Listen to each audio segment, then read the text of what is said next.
What a wonderful time to catch up with the only Matthew Archbold. Good morning, Matthew. That should be the banner for this show. Hey, I tried.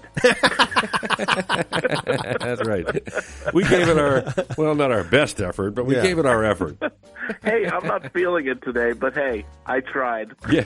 And we didn't want to spring this on you ahead of time. Just want to let you know you're on video right now. We've tapped into your phone, and we're streaming your segment here as well. I've never seen such loud pajamas in my life. Good morning, Matthew. You're hoping I'm wearing pajamas. Hey, I want to bring some clarity. I want you to bring some clarity real quickly to a story that's what I do. Yeah, that is what I do. That's right. A story that is out there and is big everywhere. And of course, there's equalizing going on here that doesn't exist. You're not going to believe how misleading. This is your headline from Creative Minority Report. You're not going to believe how misleading this headline is about Trump and the Epstein docs, because what they're saying is both presidents were involved, Clinton and Trump. Give us a little insight on that. Yeah, so the Epstein list came out yesterday, but this is just a small part of the real, much larger list. And one of the funniest things I'm seeing right now is a couple of news stories I saw, like conservatives are pouncing on the Epstein list. And it's just like, shouldn't we all be pouncing on that? Yeah, really. Yeah. Isn't that kind of a great big deal question, for everyone? But Yahoo News ran this headline, and it just jumped out at me. It's just Bill Clinton and Donald Trump appear in unsealed documents multiple times on the Epstein list. And it just, when Bill Clinton is mentioned, it's talking about how, all sorts of things where people are saying he likes young girls. When Donald Trump's name appears, it's some people saying they might want to go to a Trump casino later. Yeah, isn't that amazing? But the headline makes it seem like both were mentioned on the Epstein list.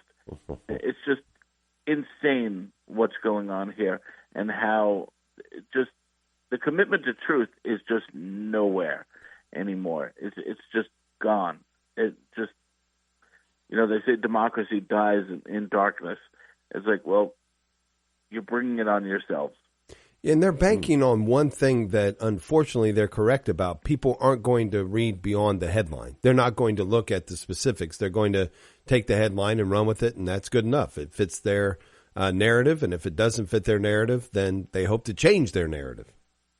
It's so true. When I was a young reporter, I would really, really struggle, because I came at it not from a reporter education. I came at it from an English. So everything was... I really slaved over every word for too long until I realized you really didn't have to. And an editor said to me, I was struggling with the last paragraph.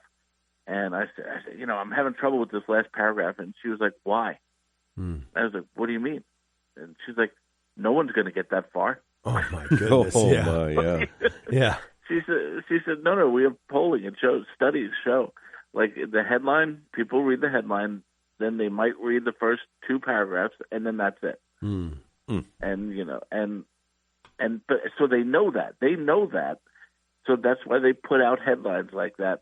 That equivocation. Oh, Trump and Clinton are both mentioned. And and I'm not a Trump apologist at all. I just want truth. Yeah, I mean, right. I that's all I want. I just want truth. Stop with the narrative. Stop with the obfuscation. Just say the truth. Just say the facts. Yeah, we need a new law that bans headlines and makes everybody use the first sentence of the third paragraph, the headline. That has to be it. Yeah, and I have to confess, I just realized there's a third paragraph in this story and there's a third paragraph in many of your stories on you. I didn't realize that. I'm a 2-paragraph guy. I guess you're not a real journalist if you don't, if you've got too many paragraphs. But did you also see the USA Boxing is now allowing men to fight women in the Olympic trials and in the Olympics?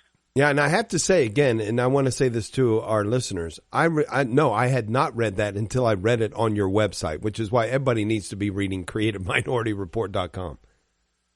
Yeah, I mean, it used to be that male feminists would say, I fight for women. Now they actually say, I will actually fight women. Yeah, really. Oh, my goodness. Yeah, that's true. That's crazy.